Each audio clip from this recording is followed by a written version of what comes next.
A esta hora, la Iglesia Metodista Independiente se reúne para presentar su programa En Espíritu y Verdad. Dios es Espíritu, y los que le adoran en espíritu y verdad es necesario que le adoren. Bienvenidos al programa de hoy. Ama la Biblia que Dios nos ha dado, pues nos enseña divina verdad.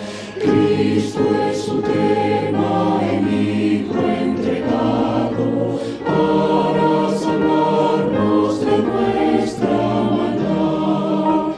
Sigue a la Biblia que puede guiarnos por los peligros que abundan aquí, y al fin con Cristo podremos gozarnos, viendo su faz y sus glorias allí. Ama la Biblia, lee la Biblia, sigue a la Biblia de Dios el Señor.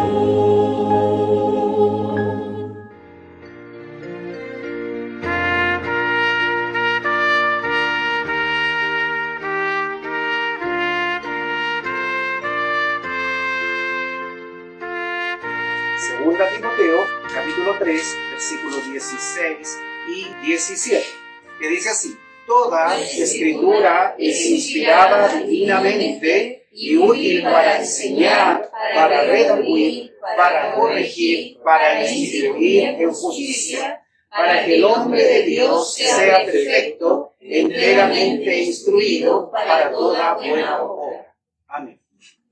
La primera temática a tratar durante este día tiene que ver con las Sagradas Escrituras, o más bien la Biblia, como comúnmente nosotros le llamamos.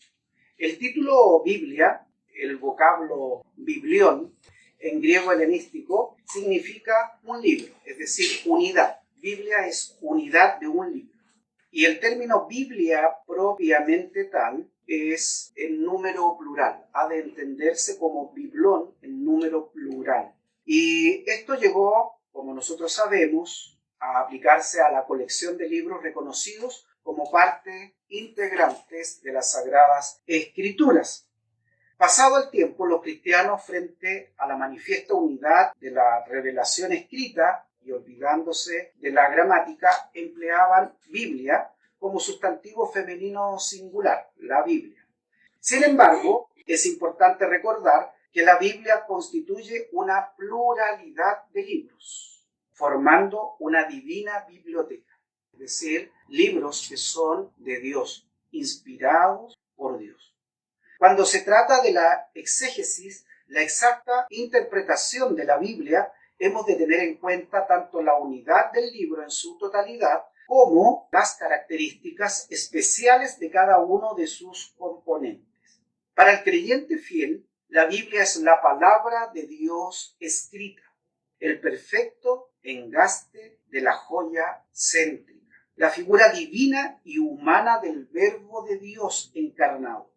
Conjuntamente forman la sustancia y la cúspide de la revelación que Dios ha dado a los hombres por el método ya sabido que es la inspiración de nuestro buen guía Espíritu Santo. Al estudiar las Sagradas Escrituras, podemos afirmar que la Biblia es la palabra escrita. Hemos leído acá la segunda carta del apóstol Pablo a Timoteo. Dice: toda escritura, lo que está escrito, es inspirada divinamente. ¿Cierto? ¿Es posible probar que la Biblia es la palabra de Dios? Claro que es posible, al declarar que cierta colección de libros que surgieron de las experiencias desde el pueblo de Israel primeramente y luego desde la Iglesia en el primer siglo, constituye la palabra de Dios escrita. Hemos de esperar que alguien diga: ¿cómo podemos saber esto? ¿Cierto? ¿En qué se diferencia la Biblia de los escritos sagrados de la India, por ejemplo, o escritos sagrados de Persia o del Corán, entre otros libros que hay en la faz de la tierra y de diferentes culturas y religiones? Si citamos versículos de la Biblia, alguien podría decir: no podemos fiarnos del testimonio que la Biblia da de sí misma, pues equivaldría, por ejemplo, a aceptar la pretensión de cualquier ciudadano ser médico, por el simple hecho de declarar que lo es. En tal caso exigiríamos el testimonio de otros y la presentación de documentos fidedignos certificados. De igual modo, queremos saber cómo podemos aceptar la inspiración de las Sagradas Escrituras por textos de prueba sacados del mismo libro. Para personas que no hayan experimentado el poder divino o la potencia divina de la Biblia, estas objeciones van a ser siempre legítimas. Yo, en lo personal, a veces he conversado con algunos colegas de trabajo, docentes, que me dicen: ¿y cómo podemos saber que realmente la Biblia es un libro inspirado y proviene de Dios? Sabemos que mucho de esto es propio de nuestra fe, ¿cierto? Ese es el fundamento de nuestra fe. Creer que la palabra escrita es palabra de Dios. Pero si el Espíritu Santo nos dio la Biblia por los medios que nosotros sabemos, inspiración, cuando el Espíritu Santo es capaz de llevar al corazón de los hombres que fueron seleccionados por Dios para dar vida a esta su palabra, y también cuando sabemos que el Espíritu Santo es capaz de llevar al corazón de un lector humilde que de veras busca tener un encuentro personal con Dios, vemos y estamos convencidos que la palabra de Dios es viva y eficaz en el corazón de todos los que buscan a Dios de corazón. La sustancia de la Biblia es inigualable a cualquier otro libro escrito, por valioso que este otro sea. Cuando el verdadero lector busca a Dios, van a arder los corazones por encontrar las verdades inspiradas para nosotros de parte de nuestro buen Dios. Los que meditamos en la Biblia con oración, presto a oír la voz de Dios a través de la Escritura, encontraremos que Dios efectivamente obra a través de la lectura de la palabra de Dios y el conocimiento de ella misma. No toda la Biblia es fácil de comprender y no todos los pasajes nos proveen de la misma clase de alimento espiritual, pero para cualquier hijo de Dios, estudiante de las Escrituras, que adopta la actitud que hemos declarado, buscar de corazón al Señor, llegará a comprender que existe un propósito divino en todas las partes de las Sagradas Escrituras, percibiendo su unidad esencial, pese a que se escribió a través de casi 1,5 milenios por muchos autores que, como usted y yo, teníamos defectos, seres humanos, los cuales fueron impulsados por diversas razones y en circunstancias muy diferentes. Este principio se subraya en la primera carta del apóstol Pablo a Corintios, en el capítulo 2, versículo 13. Lo cual también hablamos, no con doctas palabras de humana sabiduría, mas con doctrina del Espíritu, acomodando lo espiritual a lo espiritual. Es decir, nosotros expresamos no algo de humana sabiduría o con doctas palabras, sino que enseña el Espíritu acomodando lo espiritual a lo espiritual. No hemos de conceptuar las Sagradas Escrituras como una línea horizontal que empieza con un libro de Génesis y termina con el Apocalipsis, sino más bien como una esfera de revelación de la cual Cristo es el centro de las Escrituras. Pensemos en un círculo en el que la curvatura de todos los segmentos de la circunferencia se determina en relación con el centro, ¿cierto? Cuando uno pone un centro en una circunferencia y tira su diámetro en la circunferencia, todos van en proporción a ese centro. En este caso, esa circunferencia en las Sagradas Escrituras, y el centro es el Salvador prometido, nuestro Señor Jesús, Cristo. El que se acerca a la Biblia sin nociones previas sobre su inspiración debiera estudiar en primer término los evangelios: Mateo, Marcos, Lucas y Juan.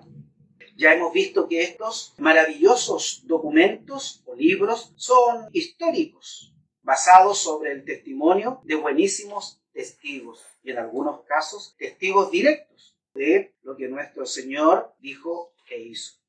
Nosotros reconocemos el auxilio del Espíritu Santo en su redacción. Pero frente a aquella persona que pregunta, ¿podemos dejar esta convicción a un lado por el momento para recalcar la evidencia de lo que nos trae el libro de los Hechos, por ejemplo? En el Evangelio de Lucas 1, del 1 al 4, recordemos que el libro de los Hechos, su autor es Lucas.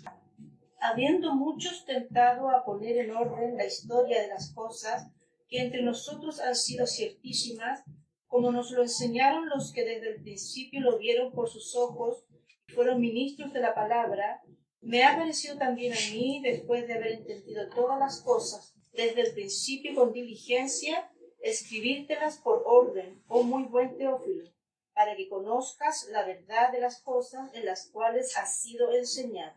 Muy bien, ahí dice que varios participaron estos escritos sagrados y que Dios determinó que estos fueran ordenados. Y después, en este caso a Lucas, le fue propicio el poder escribirlo en su Evangelio y también en el libro de los Hechos para conocimiento general de la Iglesia.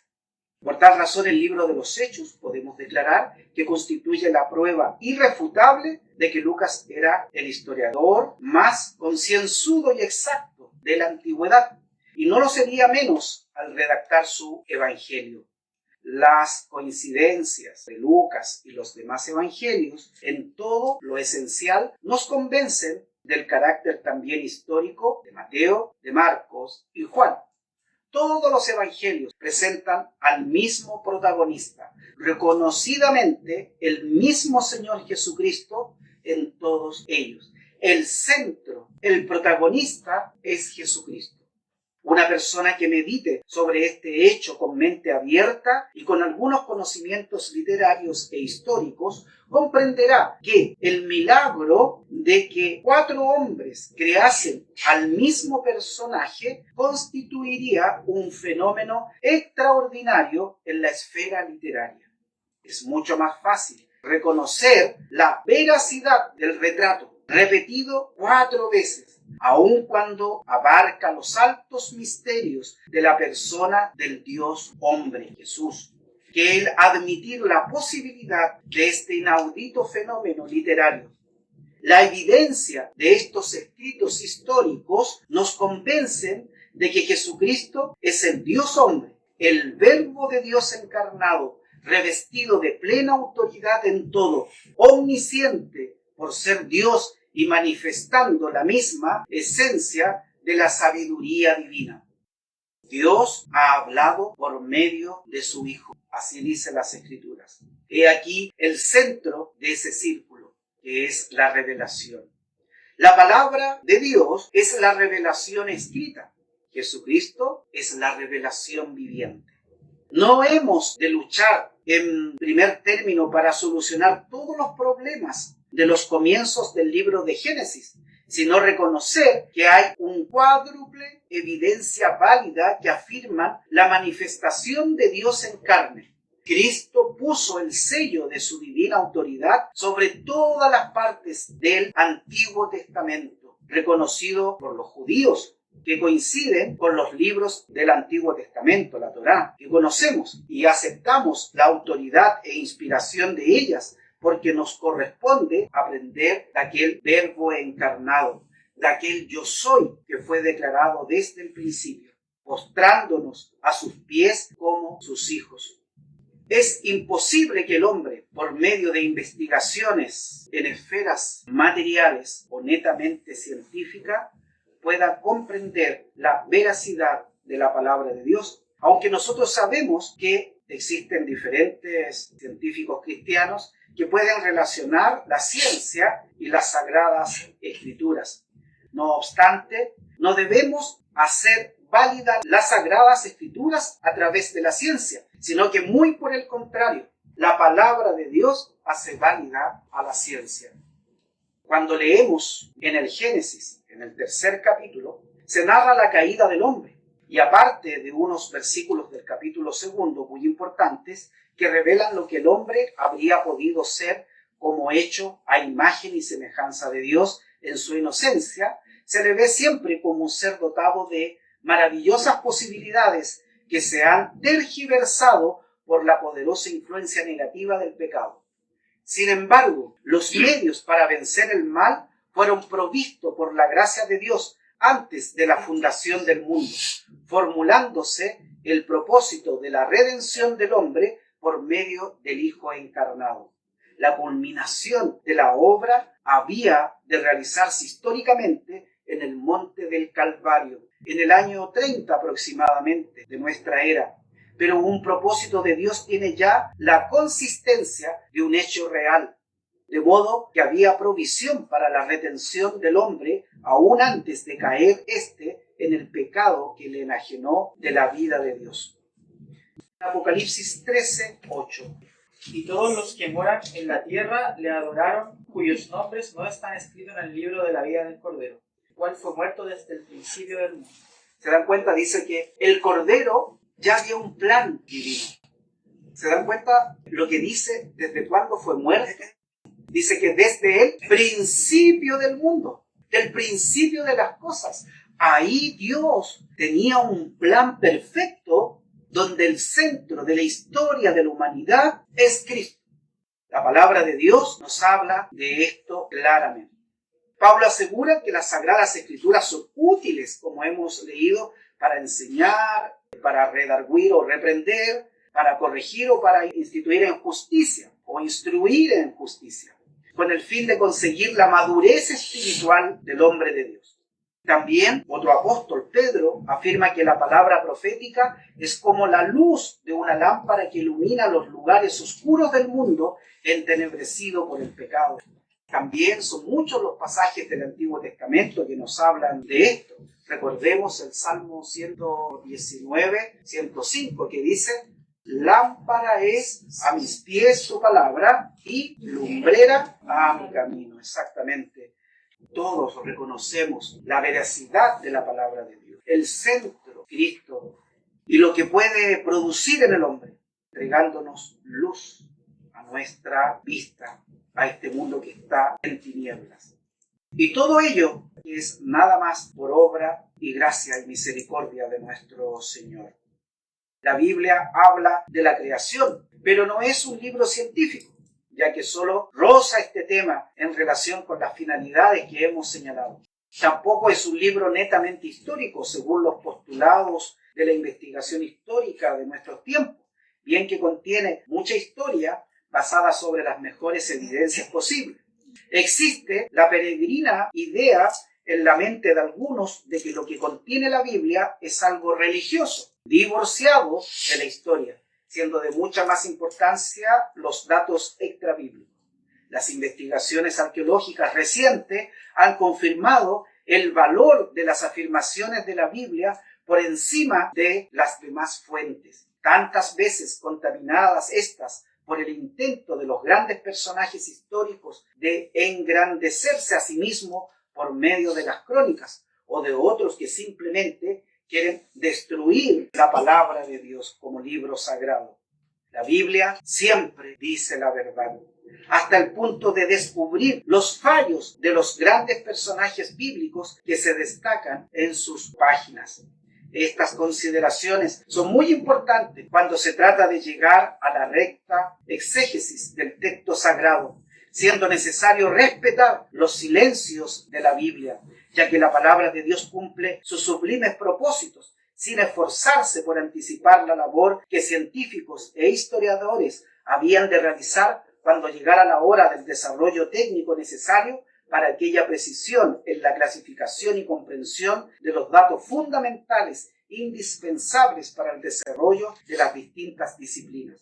Con todo, si comprendemos bien los hechos científicos probados, haciendo la debida distinción entre ellos y las teorías e hipótesis que se están modificando siempre, y si intentamos entender exactamente el lenguaje bíblico, no hallaremos contradicciones, ya que los hechos son los hechos y el Dios es el creador de todo lo que se halla en el mundo material.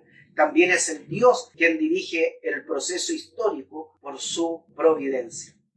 La Biblia, si bien no va a estar en contraposición de la ciencia, lo que pasa es que la ciencia no va a avalar lo que la Biblia dice. a través del método científico. No obstante, científicos cristianos han declarado, ¿cierto?, que la Biblia tiene la razón. La Biblia, nosotros sabemos en forma general, en esta base doctrinal que estamos dando a la iglesia, tiene 2 testamentos. Vemos enseguida que la Biblia se divide en estos testamentos, que también son pactos. El término testamento significa pacto, de los cuales el primero explaya la revelación de Dios con anterioridad al nacimiento del Mesías, y el segundo presenta la persona y obra del Hijo, con la doctrina apostólica que se basa sobre ellas. De hecho, el término testamento no es muy feliz, puesto que la voz latina, también debemos de decir esto, testamentum, quería traducirse diateque o pactos. En nuestros oídos, testamento sugiere la idea de un instrumento legal que asegura un legado a los herederos de una persona difunta especialmente. Mientras que este término, diateque, quería decir acuerdo o contrato. Entonces, este es un acuerdo, un contrato. ¿Entre quién? Entre Dios y el hombre. El antiguo pacto basado en la ley y el nuevo pacto basado en la gracia. No obstante, ambos pactos nos hablan de la fe en el Mesías, en el prometido, en el Hijo de Dios. Por eso que hemos dicho varias veces que la Biblia es cristocéntrica. Por el viejo pacto se entendía el de Sinaí, que había de caducar con el fin de dar lugar al nuevo pacto, sellado por la sangre del Cordero. De hecho, el Antiguo Testamento también describe pactos de gracia y señala hacia el sacrificio del Calvario, abarcando mucho más el pacto de obra de Sinaí. Sin un conocimiento siquiera limitado de la creación del mundo y del hombre, con la naturaleza y la caída de éste y las consecuencias de la trágica crisis, no sería posible entender el plan de la redención del hombre. Y esto lo relata Génesis del capítulo 1 al 11, cuando está la caída del hombre y posteriormente se detalla con el llamamiento de Abraham, empleando un lenguaje sencillo y flexible, maravillosamente adoptado al propósito de introducir el por qué existe un plan divino para el hombre. También cuando uno lee en el Antiguo Testamento la formación del pueblo de Israel, que va desde Génesis 12 hasta el fin del libro de Josué, donde la raza humana, aún después de la tremenda lección del diluvio, se precipitó por los tenebrosos caminos de la idolatría. El hombre, con un corazón duro, vuelve a aquello que no debiera de caer porque desagrada a la santidad de Dios. Dios escogió a Abraham y le entrenó con el fin de hacer de él el padre de la nación sierva, Israel, formada con el propósito de recibir, guardar y transmitir la palabra de Dios en medio de las naciones paganas, siendo también medio en lo humano de traer al mundo al Mesías. Al final de Josué vemos a Israel ya en Palestina, con la posibilidad de cumplir su misión. El gran caudillo y legislador del pueblo había sido Moisés. Nosotros como congregación tuvimos la oportunidad de estudiar esta hermosa historia del éxodo del pueblo de Israel y del deseo de Moisés para entrar en aquella tierra prometida. Pero nos conmovíamos cuando Dios dijo que no iba a entrar Moisés. ¿Y quién lo hizo? Josué.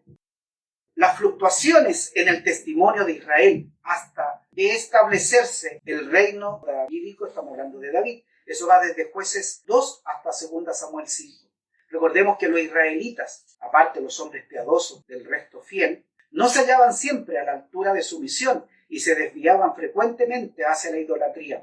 Esto fue muy común en el pueblo de Israel. Una y otra vez caían en idolatría, siendo castigados por sus desvaríos. Con todo, por ejemplo, el libro de Ruth revela una vida piadosa en los pueblos en Canaán, aún en los confusos tiempos de los jueces, con la conservación de mucho de lo que Dios le había conseguido.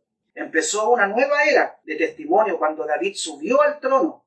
Eso lo podemos ver desde 2 Samuel 5 a 2 de Reyes 25 y también el libro de las Crónicas, ordenando la vida civil de la nación y centralizando el culto. El templo fue edificado por su hijo Salomón. Israel se dividió en 2 partes al ascender Roboam al trono, manteniéndose el testimonio principalmente en Judea, en el sur, bien que con muchas fluctuaciones. Por fin, la apostasía de las dos partes del pueblo fue castigada por el destierro en tierras de Mesopotamia. A este periodo pertenece el ministerio de los profetas, cuyos escritos se hallan comprendidos en nuestra Biblia. Los libros poéticos y de sabiduría como géneros literarios han de fecharse desde el reinado de David y de Salomón en adelante. Después de esto, la Biblia, en este resumen de grandes pinceladas, nos habla en los profetas, en Esdras, Nehemías, Esther, Ageo, Zacarías y Malaquías, donde está el retorno parcial del destierro. Un resto del pueblo, mayormente los judíos, volvió a Palestina, su añorada tierra, en las circunstancias descritas en los libros mencionados, restaurándose el culto en una escala limitada en Jerusalén. De allí arrancan las condiciones del pueblo tal como existían durante el ministerio del Señor Jesucristo. Los acontecimientos de los 4 siglos, desde Malaquías hasta el advenimiento del Mesías, es decir, hubo 400 años de silencio en las Escrituras, se narran parcialmente en algunos libros apócrifos, en las obras de Flavio Josefo, por ejemplo, pero no en los libros canónicos.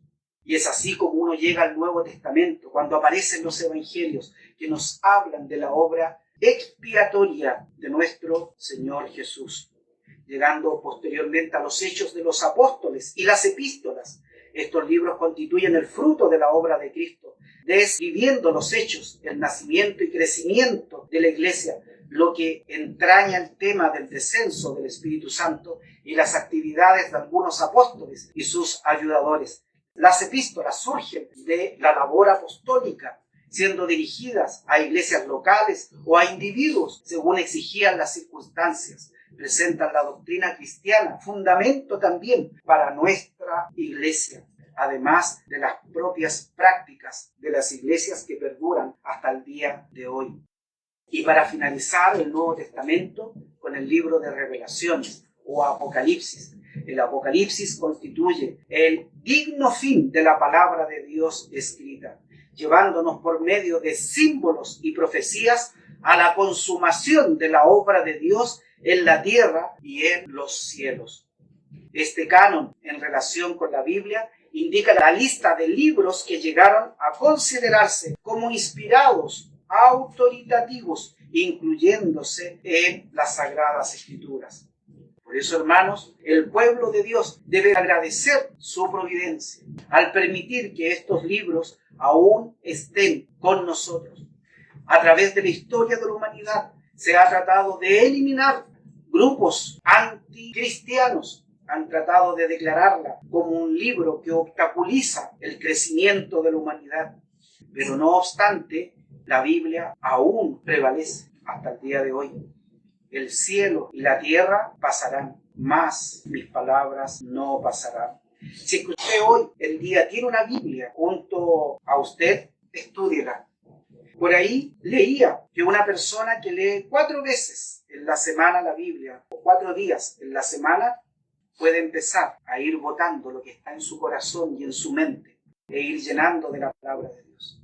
El que la lee 5 veces en la semana, sin duda, tendrá crecimiento espiritual, donde Dios mismo iluminará su entendimiento. Y el que lo lee 7 veces es un hijo de Dios que depende plenamente del Espíritu Santo y de la guía de Dios. El Señor reciba nuestra gratitud, porque en nuestro país, como así también en otros países, tenemos la libertad de poder estudiar la Biblia. Existieron periodos en la historia del hombre donde era un tesoro tener un pedazo, una hoja de las Sagradas Escrituras. La historia de la humanidad y especialmente de la persecución de la Iglesia, estoy hablando de tiempos modernos, habían personas que se aprendían capítulos de memoria, y yo les contaba en oportunidad anterior que se aprendían libros de memoria. Y cuando se reunían en oculto, los recitaban y los compartían como un gran tesoro. Hoy que tenemos la facilidad de tener las Sagradas Escrituras, a veces no dimensionamos el gran tesoro que tenemos. El Señor nos ayude a comprender que detrás de este libro, que es tan sencillo, que a lo mejor usted también lo puede tener ahí, en un celular, un tablet, computador descargado, no es para que queden en palabras muertas, sino para que sean vida en su corazón. Que el Señor añada bendiciones a esta su palabra. Oramos. Padre Santo, gracias Señor por esta presentación doctrinal de las Sagradas Escrituras.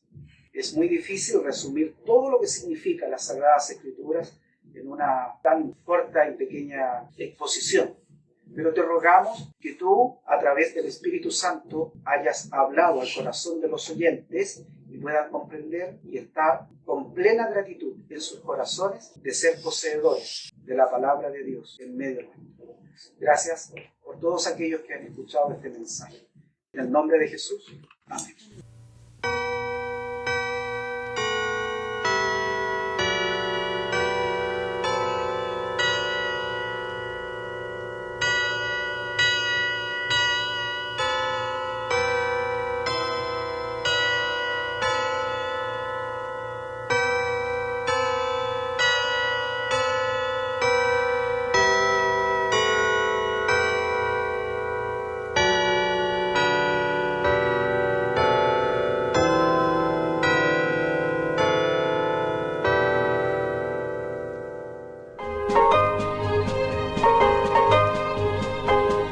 Hasta aquí, la Iglesia Metodista Independiente ha presentado En Espíritu y Verdad.